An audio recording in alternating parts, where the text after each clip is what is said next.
Zyrat për institucione demokratike dhe të drejtave të njerëzit pranë OSBE ODIHR ka publikuar vlerësimin për projekt ligjin e ri mbi financat e partive politike në Shqipëri, duke konsideruar atë një hap pozitiv drejt rritjes së transparencës dhe kontrollit mbi financat politike, por njëkohësisht ka ngritur shqetësime serioze për boshllëqet ligjore që mund të lejojnë shmangje të rregullave dhe financime të fshehta. Në raport thuhet se nëse zbatohet siç duhet, drafti mund të ndihmojë në forcimin e standardeve demokratike dhe luftën kundër korrupsionit. Nëse zbatohet në mënyrë efektive, dispozitat e projektligjit duhet të ndihmojnë në luftimin e korrupsionit, të rrisin transparencën dhe të kontribojnë në krijimin e një fushë loje të barabartë për partitë politike në Shqipëri. Ka disa fusha që kërkojnë vëmendje për të mbyllur boshllëqet e mundshme ligjore që mund të shfrytëzohen për të anashkaluar rregulloret e financimit të partive politike dhe të fushatave. Hartuesi duhet të marrë në konsiderat një ndalim të qartë të donacioneve të bëra në emër të një personi tjetër, thuhet në raport.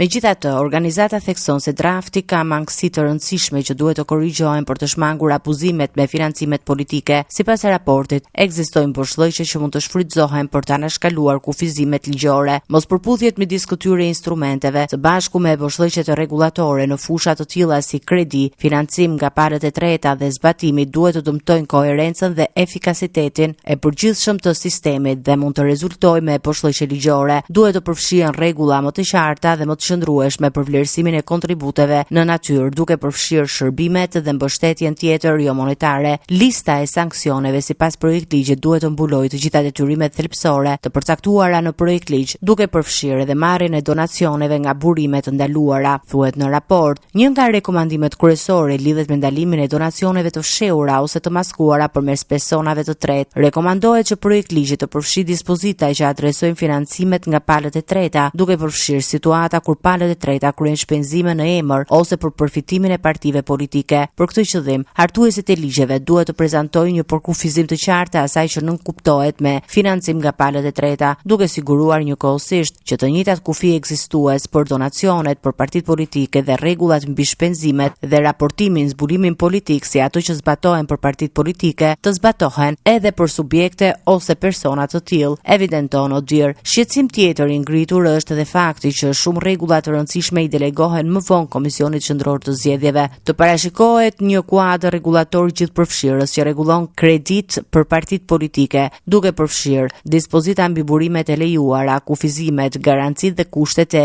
ripagimit, duke mandatuar zbulimin e plotë të kredive të tilla në llogaritë vjetore të partive dhe të merret në konsiderat fuqizimi i Komisionit Qendror të Zgjedhjeve për të vendosur procedura të hollësishme për monitorimin e pajtueshmërisë me rregullat e zbatueshme për kredit. Raporti konsideron projektligjin një hap pozitiv drejt reformimit të financimit të partive politike në Shqipëri, por nënvizon se pa rregulla më të qarta, transparencë më të fortë dhe kapacitete reale hetimore për KQZ-n, sistemi mbetet i ekspozuar ndaj abuzimeve dhe financimeve të fshehta politike.